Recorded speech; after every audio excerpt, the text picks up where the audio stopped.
শেষমেশ আরজিকর কাণ্ডে সিবিআইয়ের হাতে গ্রেপ্তার হলেন আরজিকর মেডিকেল কলেজের প্রাক্তন অধ্যক্ষ সন্দীপ ঘোষ। জানা গেছে চিকিৎসক ধর্ষণ ও খুনের মামলায় নয়, সন্দীপ ঘোষকে আর্থিক দুর্নীতি মামলায় গ্রেপ্তার করেছে সিবিআই। জিজ্ঞাসাবাদের 15 দিনের মাথায় গ্রেপ্তার করা হয়েছে তাকে। সূত্রের খবর, সিবিআইয়ের অ্যান্টি করাপশন ব্রাঞ্চ সন্দীপ ঘোষকে গ্রেপ্তার করেছে। বেশ কিছুদিন আগেই আরজিকরে আর্থিক তছরূপের যে একাধিক অভিযোগ জমা পড়েছিল তার ভিত্তিতেই তদন্ত করছিল সিবিআইয়ের দুর্নীতি দমন শাখা। সেই শাখার হাতে গ্রেপ্তার হয়েছেন সন্দীপ ঘোষ। তার গ্রেপ্তারি প্রসঙ্গে তৃণমূল মুখপাত্র শান্তনু সেন বলেন, যখন মানুষ বিচার দেয় না তখন স্বয়ং ঈশ্বর এসে বিচার করেন।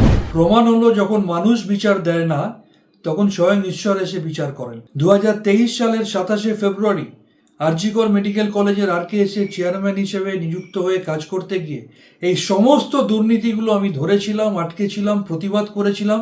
প্রশাসনের সংশ্লিষ্ট জায়গায় এবং স্বাস্থ্য দপ্তরের মাননীয় প্রিন্সিপাল সেক্রেটারি হেলথ ডিপার্টমেন্টকে নিজের তথ্য প্রমাণ সমেত জমা দিয়েছিলাম।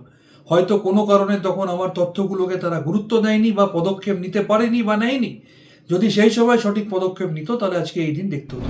অপরদিকে বিজেপির রাজ্য সভাপতি সুকান্ত মজুমদার বলেন, এই গ্রেপ্তারি বহু কাঙ্ক্ষিত ছিল।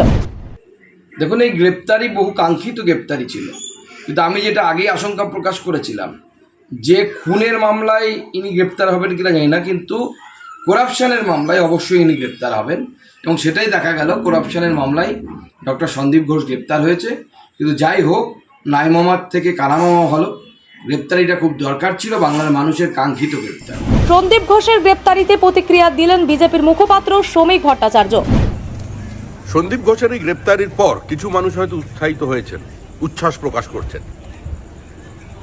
এই মুহূর্তে শহরের সমস্ত মানুষের দাবি, গলি থেকে রাজপথ, মানুষ অধীর আগ্রহ অপেক্ষা করছিল কখন সন্দীপ ঘোষ গ্রেপ্তার হয়।